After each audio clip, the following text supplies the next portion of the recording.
Welcome to Ad Eaters, a show about top-performing and creative mobile ads. All of our ads were pulled from the Aptica ad intelligence platform. Our thrilling guest this month is Janos Perei from SYBO.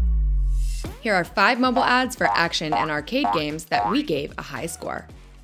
Number 5, Pocket Champs. This ad kicks off with an intriguing mystery gift, a great way to hook the audience. The storyline cleverly ties in the celebration of the game's first birthday with the promise of in-game gifts, adding even more of an incentive to hit the download button.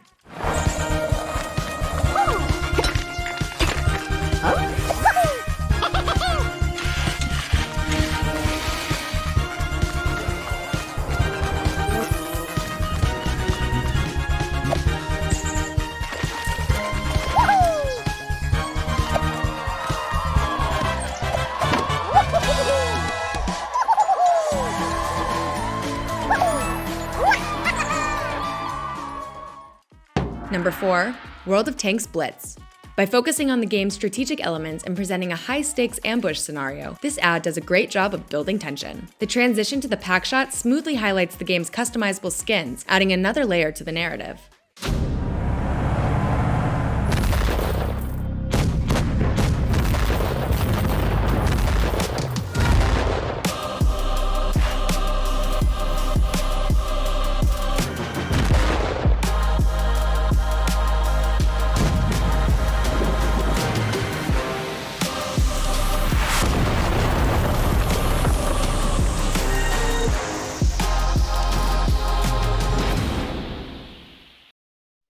Number 3, T3 Arena. There's nothing like an Eminem song to get viewers pumped up and ready to play. The soundtrack's synchronization with the sound of repetitive gunshots plays on the ad's cool factor.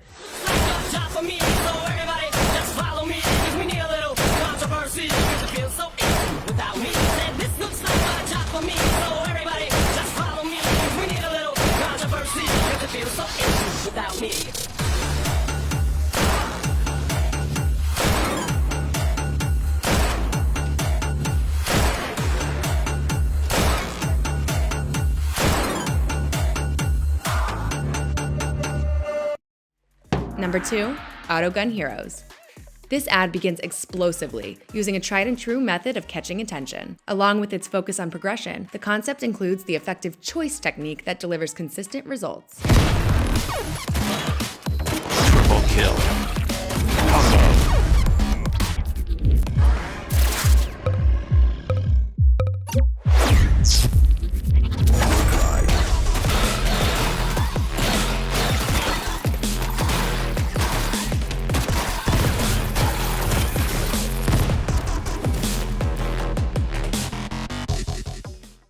Number 1, Galaxiga arcade shooting game. Talk about old school. This retro ad thrives on evoking nostalgia, showcasing progression, and delivering action-packed content. Bonus points for integrating the pack shot directly into the gameplay.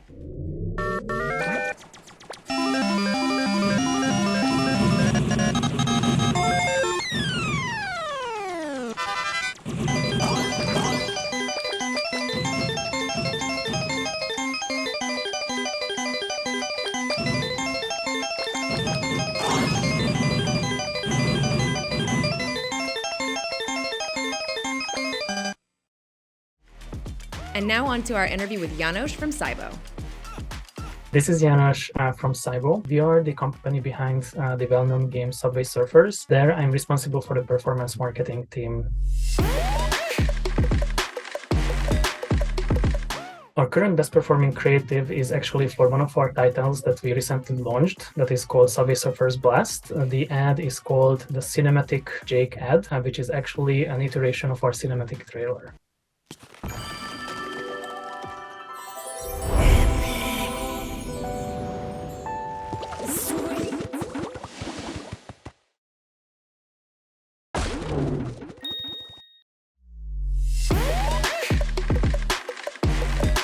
This creative pretty much rests on the core foundations of our IP. Of course, our hero character Jake is essentially at the center of this ad. Additional to that, we find that essentially it fits very well with the target audience. So a little bit foodies, hamburgers flying around, a little bit of fun. And last but not least, also from a visual design perspective, the cinematic cuts were actually very nicely merged up with the in-game footage. So there is a clear path of consistency.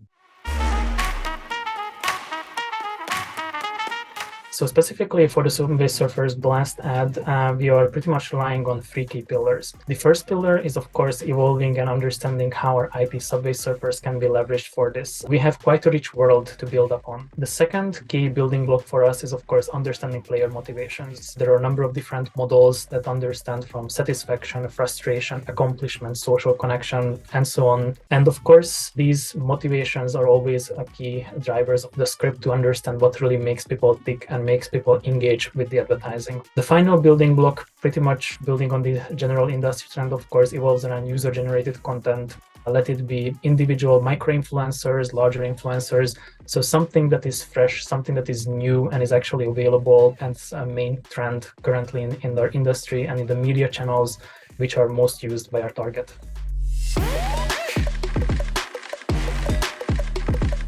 The first key trend, I think, evolves around privacy. As we know, there have been a number of different points that have been impacting our measurement at the level of granularity that we can understand some of our data points.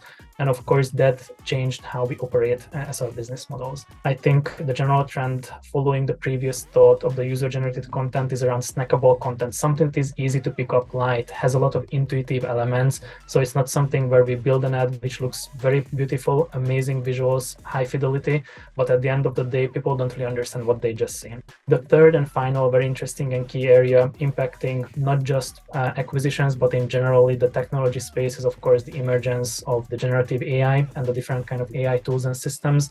We have seen some of the companies have already been starting to using it also for creative purposes, using it for analytics and optimization, automation. And I think this will change a lot how the different roles inside user acquisition will be changing over the upcoming few months, years to come. The tip that I would have generally is, of course, starting always with the gameplay, because ultimately the game, the product, the underlying item that we are trying to advertise or trying to convey certain emotions or certain associations with our users and our targets will still not change as fast as, for instance, some of the assets that we would be able to iterate.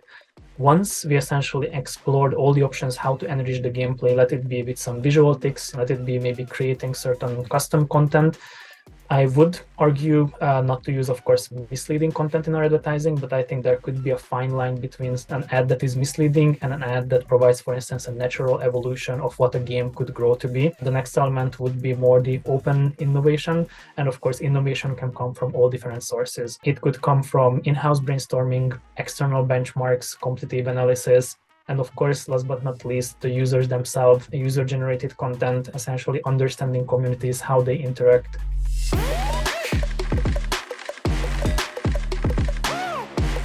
I personally would not like to consider it as a restriction, more as a respect towards a world that has been created. Ultimately, there is 10 years of content, 10 years of amazing characters, worlds that we have been using. And of course, this means that we have a lot of depth to work and operate with.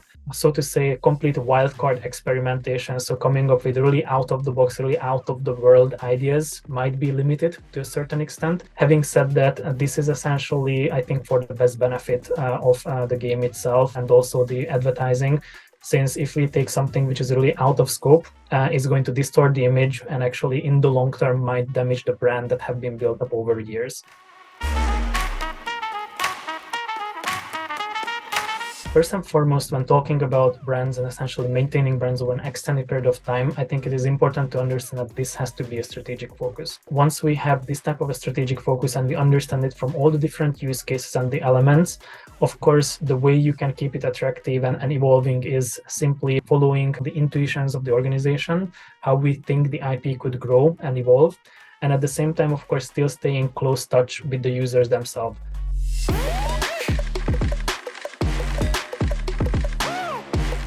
I think it is very important for us to balance creativity with sustainable operations and iterations. The way we can combat this and the way we are actually combating it is always making sure that we have cross-departmental projects and really the team members have the chance to interact a lot, both with the core game artists as well as with other industry sources. The second point, I think, is having a certain flexibility of the project. So the creative team members actually have the chance to choose what type of creative project they are interested in working on.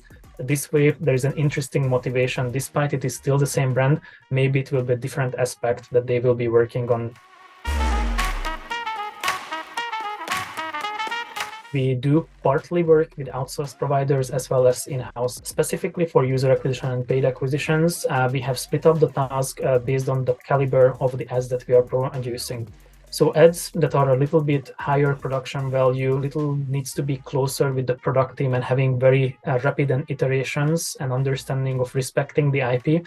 That's something that we keep in-house with our amazing artists who are working on the games. Some of the gameplays, of course, as we know, for paid user acquisition, you need to test a lot of different assets. So more the lower hanging fruit, so to say, like gameplay-based ads, basic motion design. That's something where we are working with trusted outsourced partners who are more or less have been onboarded onto our IP and understand how it works.